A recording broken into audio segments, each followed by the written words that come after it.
بسم اللہ الرحمن الرحیم. نبی صلی اللہ علیہ وسلم فرماتے ہیں صحیح مسلم اور صحیح بخاری میں دونوں ائمہ نے ذکر کیا صحیحین میں نبی علیہ السلام فرماتے ہیں 3 قسم کے لوگ قیامت کے دن اللہ تعالیٰ ان سے کلام نہیں کرے گا.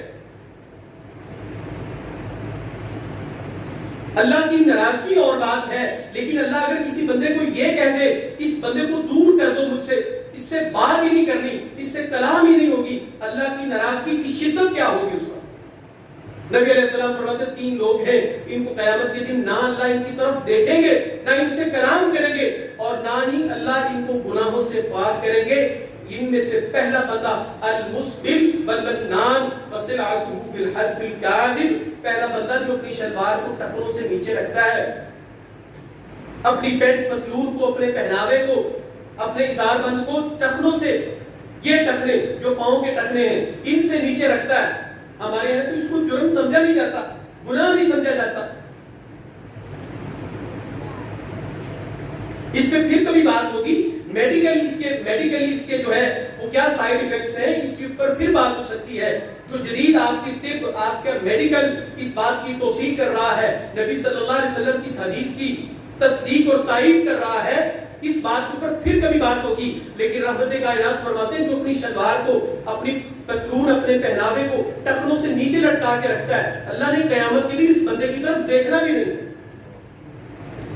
دوسرا بندہ جو نیکی تو کرتا ہے، احسان تو کرتا ہے، لیکن احسان جتلاتا ہے، یہ دوسرا بندہ ہے. تیسرا شخص وسلعته بالحلف الكاذب، وہ تیسرا تاجر، وہ دکاندار، وہ ریڑی بان جو اپنا مال بیچنے کے لیے جھوٹ کا سہارا لیتا ہے، دکھاتا اور ہے، بیچتا اور ہے. آپ اپنی مرضی سے ڈال لیں، چھاپڑا اس کے سامنے کیا، آپ اپنی مرضی سے اس کے اندر ڈالیں، وہ جو ڈالے جاتا ہے اس کو نکال کے نیچے رکھا جاتا ہے، وہ جو پہلے اس نے شاپر بھر کے رکھا ہوا ہے اس کو اٹھا کے اس کے سامنے کر دیتا ہے. 2 نمبری کو ہم مسلمانوں سے کو سیکھ لیں. وسیلته بالحلف الكاذب. ایک حدیث میں نبی علیہ السلام فرماتے ہیں، ایک اور بندے کا ذکر کیا، آپ علیہ السلام فرماتے ہیں والسیب الزانی، بوڑھا ہو گیا، اس کے زنا کی لت نہیں چھڑی. آج بڑے بڑے سکینڈلز کھل رہے ہیں ہر طبقے کے لوگوں کے. واللہ العظیم ہم کسی ایسے مسئلے کی حمایت نہیں کرتے، ہم کہتے ہیں کہ جو اس جرم میں ملوث ہو اس کو پھانسی کے پھندے کے اوپر لٹکا دیں. لیکن مسئلہ تو معاملے کا ہے. جب ہم سزا کا مطالبہ کرتے ہیں پھر یہی دیسی لیبرلز ان کو پھر کیپٹل پنشمنٹ کے نام پہ پھر یہ دھرنے دے کے احتجاج کرتے ہیں کہ ملک کے اندر یہ نہیں ہونا چاہیے، اس سے خوف و ہراس پھیلتا ہے.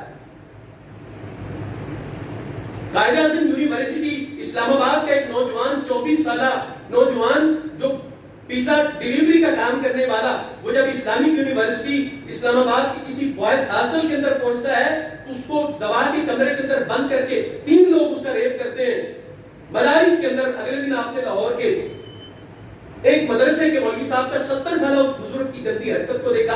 ہم کسی مسئلے کی، وہ مسٹر کرے وہ ملا کرے، ہم کسی بات کی کوئی تائید نہیں کرتے. ہم کہتے ہیں قانون کو سخت شکنجے میں ان کو اپنے ہاتھ لے لینا چاہیے، اور جو بعد احسان اپنی پاکیزگی کے بعد جو اللہ نے اس کا طہارت کا سامان نکاح کی صورت میں رکھا تھا، جو اس کے بعد اس عمل کا ارتکاب کرتا ہے اس کو پھانسی کے پھندے کے اوپر لٹکا دے. ہمارا سرعام مطالبہ ہے. لوگ بیٹھے تعویلیں تلاش کر رہے ہیں، اور یہ عمل تو نبی کریم کے دور میں صحابہ سے ہو گیا تھا.